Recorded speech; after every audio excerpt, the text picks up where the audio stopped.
முதலாம் பராந்தக சோழன் கால கல்வெட்டு சிற்பங்கள் புதுக்கோட்டை அருகே உள்ள கிராமத்தில் கண்டெடுக்கப்பட்டுள்ளது. கூடுதல் விவரங்களை செய்தியாளர் சுந்தர் வழங்க கேட்கலாம். சுந்தர், வணக்கம். இந்த பழங்கால கல்வெட்டு சிற்பங்கள் குறித்து சொல்லுங்க.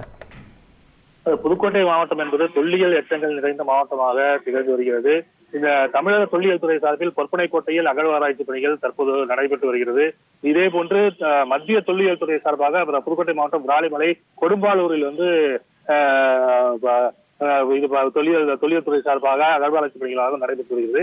இதற்கிடையே தொல்லியல் துறை ஆர்வலர்கள் பல்வேறு ஆய்வுகளை மேற்கொண்டு பல்வேறு சிற்பங்களை கண்டுபிடித்து வருகின்றனர். அதே போன்று தஞ்சை தமிழ் பல்கலைக்கழக தொல்லியல் துறை ஆய்வாளர் மணிகண்டன் தலைமையிலான குழு புதுக்கோட்டை மாவட்டம் மாந்தாங்குடி அருகே கள ஆய்வில் மேற்கொண்ட போது முதலாம் பராந்தக சோழர் காலத்து கல்வெட்டுக்கள், சிற்பங்கள் ஆகியவை கண்டுபிடிக்கப்பட்டு தற்போது அவை காட்சிப்படுத்தப்பட்டு வருகின்றன.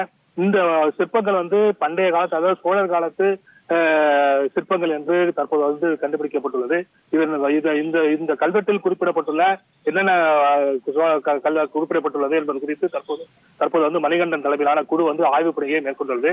தொடர்ந்து புதுக்கோட்டை மாவட்டத்தில் இது போன்ற கல்வெட்டுகள், பழங்கால கல்வெட்டுகள், சிற்பங்கள் ஆகியவை கண்டுபிடிக்கப்பட்டு வருவது தமிழர்களின் பாரம்பரியத்தை பறைசாற்றுவதாக உள்ளது. விவரங்களுக்கு நன்றி சுந்தர்.